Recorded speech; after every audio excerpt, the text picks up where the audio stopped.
আদম শাহী জামিন ছেড়ে দিয়া ল্যাপটপ ছেড়ে দিয়ে বাবা শাহী গেট ছাদের গেট পারে দিয়া যখন ছাদের মধ্যে যায় কাউকে দেখে না।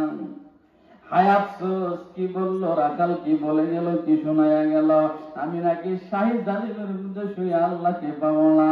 বাইগান সারা রাত্রে যে ঘুম হলো না। সকাল বেলা ফজরের নামাজের পরে বাদশা ইব্রাহিম ইবনে আদম রহমতুল্লাহ আলাইহি শাহী এজলাসের মধ্যে গেলেন। শাহী রাজ দরবারের মধ্যে চেয়ারের মধ্যে বসা আছেন। লোকজনটা বলে, হুজুর, রাষ্ট্র নিয়ে পরামর্শ করা দরকার, দেশ নিয়ে পরামর্শ করা দরকার।